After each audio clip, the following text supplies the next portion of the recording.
जो short term ट्रेडरहरू हुन्छन् उनले थोर मुनाफा खान्छन्, जो लङ टर्म इन्भेस्टर हुन्छन् उनले रिस्क पनि बढी बोल्छ, मुनाफा पनि अलिक बढी नै खान पाउँछ। घटबड हुँदै जान्छ, बढाउँदै जाने छोड्दै गयो भने हैन।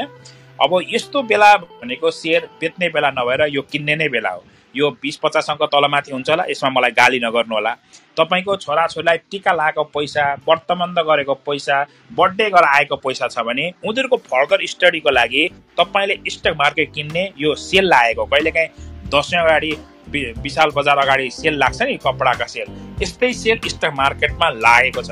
यो सेल तपाईले त्यति मध्येको पनि राम्रो कम्पनी छानेर अलिकति त्यसका फन्डामेन्टल पनि हेरेर कम्पनी टिक्ने नटिक्ने सबैभन्दा महत्त्व पार्ट रहेछन्। यो महत्त्व पार्टमा म कम्पनी कुनै पनि टाँट पल्टेर जाने सम्भावनाको मैले यो पल्ट चाहिँ अहिले देखेको छैन हैन।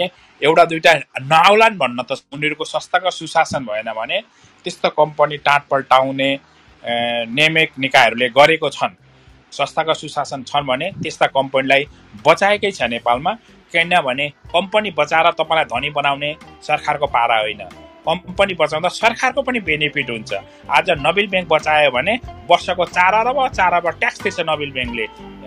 3-4 अर्ब त यो एनआइसीले तिर्छ, 3 अर्ब तिर्ने त अब धेरैवटा ब्याङ्कहरू आउँदैछन्।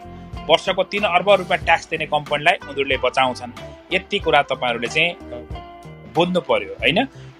5वटा कुराको लागि किनिन्छ। एउटा क्यापिटल गेन पनि हो स्टक मार्केट, एउटा कम्पनीले कमाएको मुनाफा बोनस या क्यास यसको लागि हो।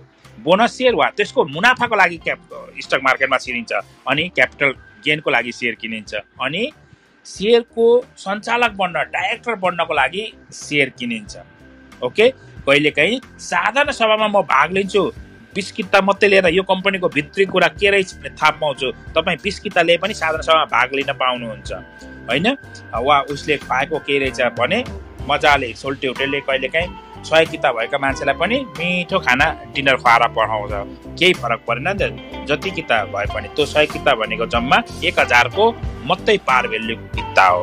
एक साधारण सभामा बोलाउनको लागि पनि मानिसले सेयर किन्छन्। अब यसमा हाम्रो मोटिभहरू चाहिँ के थियो? आम मान्छेको मोटिभ नेफ्रा पछि हो भने नेफ्राको सेयर 5000 को पर्यो, 30,000 भयो, अनि 30 लाख हालेको वा 5 लाख हालेको भए 30 लाख हुनेछ, 5 करोड हालेको भए 30 करोडको हुनेछ। कल्पना योग हो, त्यो हुँदैन स्टक मार्केटमा, त्यो हुँदैन। त्यो बन्नलाई समय लाग्छ। कोही मान्छेले पनिको आजको भोलि विदेशमा भएको रहेछ, भारतमा पनि भएको रहेछ हैन, यस्तो हुन सक्दो रहेछ। भारत धारण दिने भए स्टक मार्केट भारतमा त 1875 मै खुलेको बजार हो हैन। अब हाम्रो बजार नखोलिकन नेपालको चाहिँ 2042 साल रहेछ।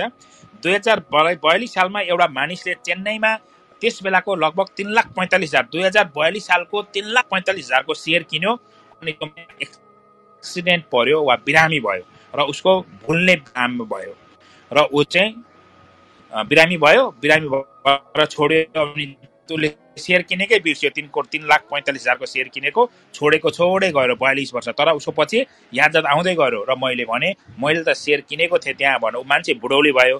तर त्यो 3,45,000 मा किनेको सेयर अर्थात् 3.5 लाख जतिमा किनेको सेयर 45 करोडको भएको रहेछ क्या उसको सेयर। बुझ्नु भएन?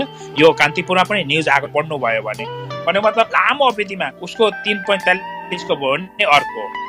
जो सर्ट टर्म ट्रेडरहरू हुन्छन् उनले थोर मुनाफा खान्छन्, जो लङ टर्म इन्भेस्टर हुन्छन् उनले रिस्क पनि बढी बोल्छ, मुनाफा पनि अलिक बढी नै खान पाउँछ।